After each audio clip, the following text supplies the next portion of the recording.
What's up, guys? It's your boy Miguel giving you your daily dose of radiation. In today's video, we'll cover the specific skills you kind of need to be an Xray Tech. So, to give you context / credentials, I'm an Xray Tech. Been working at my place for 4 years. Certified, 1 year as a student. I've been there since the whole time. I do night shift. I do trauma 3. So, I would say some of the skills you need to have is a little bit of it's like you have to have some sympathy / communication skills, because if you have too much sympathy and let's say something's hurt, you'll feel bad. Which, I mean, if anyone has anything broken or in pain, of course you're going to feel bad. But, you still have to be able to not get too emotional to the point where you can't do the job and be able to help the patient. So it's like a mix of both worlds. And then I know sometimes, and I catch myself now, during, major traumas, occasionally we'll get, a trauma 1 come into our place, something wild. And everyone's running everywhere. You got to place the board. You got to get the money shot, as I call it, because it's you get only one shot to get it. And in that moment, I'm almost like a robot, to where I ain't even paying attention to no one else. I'm just it's locked in. I need to get this for the doctor so I can save his life. I'm just in the zone. I'm you get kind of locked in, and you're kind of a robot. And I mean, it gets the job done. And then I've noticed some students pointed that out, and I was like, yeah, you are right. Because sometimes, occasionally during the daytime, or sometimes in the nighttime, we'll have some students, and some major traumas will come in, and then I'll be like, okay, go at it. They're all confident heading to the trauma room, and then we'll get in there, and then they'll be and they're kind of freeze, or their brain is frozen, or they can't think, or they get too emotional, or they can't do it. And then I kind of take over, and then the later on the last one, oh, Miguel, how are you able to be able to do this and that when someone looks in that condition, or they're in pain, or that? And then the best, the easiest way, I'm it's almost you're a robot doing it, and you just kind of lock in and just kind of do it. And it's just sometimes it'll be kind of the repetition just takes over, and you just kind of go into the zone and knock stuff out. That's another big thing. And then maybe it's not a set of skills, but it does help if you're both working, one's a male tech and one's a female tech, because occasionally you'll get situations where the patient, especially more if it's a lady, doesn't feel as comfortable when you have to tell them that they have to undress, even though they're still going to be covered up, they're still undressed and stuff, or take off their bra and stuff in front of you. Some of those situations, it's kind of almost better your female tech there to handle it, because some, I know, ethnicities are more they'll feel a type of way of a man doing it, so that's not even a trait. But if there's no other tech that's female to help you, I mean, besides the nurses and stuff, but even then, you just kind of have to work around. It's know where's the limit, kind of, So that's kind of an iffy type of situation. And then another set of skills, I mean, it would always help to be bilingual, especially Spanish, because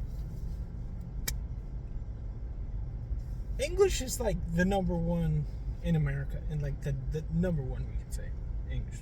And then followed under that one, Spanish is number 2, I would say, because that's usually the second most common language they'll use. Even the interpreters, it's that. I've even had I think it's called, I forgot what they call it, but it's the little machine that interprets stuff.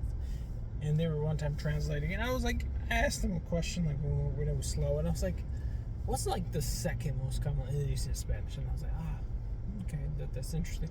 So if you could learn that, even if you learn some of those basic stuff, like just the bare minimum, so you can do your job, I will say that would be very useful. Especially because like majority of the times we take chest X-rays, so just telling them how to breathe, how to hold their breath, or kind of like semi-basic positionings and stuff, like, or like where's it hurt? Like there's basic key phrases, which I'll make another video on that one. But that could be another set of skills. That, I mean, it is optional, but it could help you a lot. I mean, obviously, if you work somewhere where you already have someone who speaks Spanish, which where I work, there's like 4 of us, which we all work different shifts. So like you could technically say like the hospital is well covered and spread of like all the positions to have someone to come in, kind of, you know. So that there's that kind of situation that your set of skills could come handy. What else could come handy? I mean, I would say like your work ethic amongst like team, because especially at nighttime, it's only 2 of us, so we kind of have to either have the buddy system or kind of have the like everyone kind of spread and dominate type game plan. Because if like, you know, one person's doing all the other work and the other one, yeah, I mean, occasionally it'll happen. Maybe you have a bad day, you're feeling sick or whatever, it'll happen. But if that happens consistently, you're not gonna last long. Like we have a few techs that are kind of like pushing the edge, where they might get fired because they not keeping up with the pace, or they're not being a team player. So I would say that could help.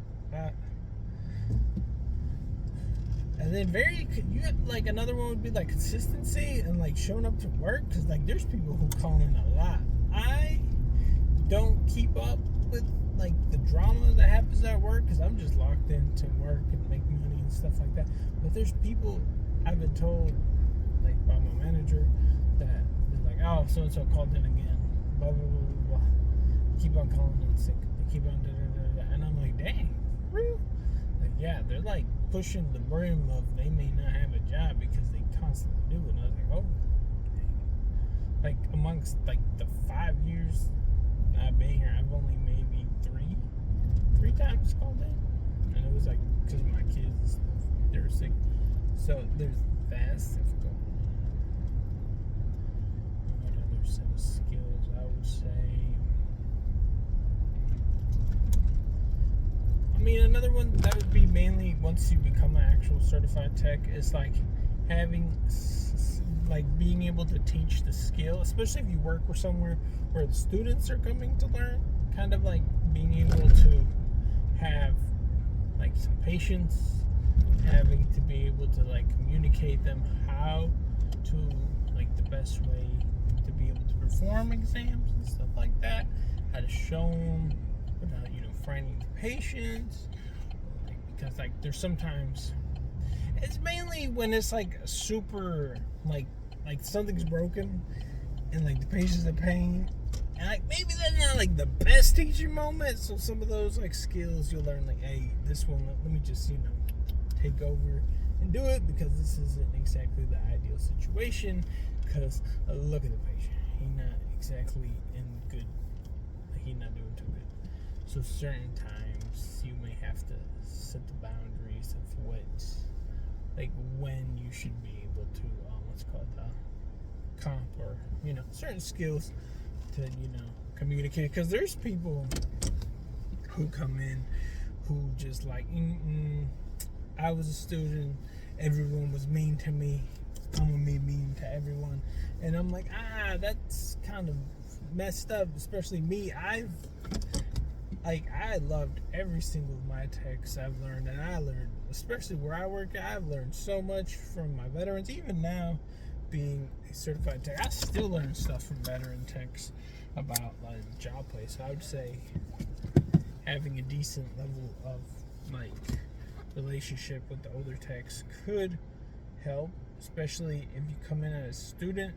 I would say the first impressions of where you, like, even as if you want to work somewhere that you went to a clinic as a student, will kind of set the tone whether or not you'll get the job, whether or not people around, like especially the veteran techs, if that happens. Like I didn't know till later on. Once like a set group of students graduate and they apply, yes, each student has been through the facility. Well, certain of them have been through our facility. They know what's going on. They have like a better chance of a quicker transition versus like another tech who's been in the game who's never been there. So they'll like give them a chance, but then they'll literally hit us up, be like, "Yo, what do you think about so and so?" And then if that already causes a lot of drama and stuff, and people are like, "Nah," most of the time they don't tend to hire you. So that's like something that's kind of gotta be careful. But I mean, that's with most jobs. But I think that's some of the more basic things. Set of skills, I would say. Yeah, it's been your boy Miguel. See you on the next one.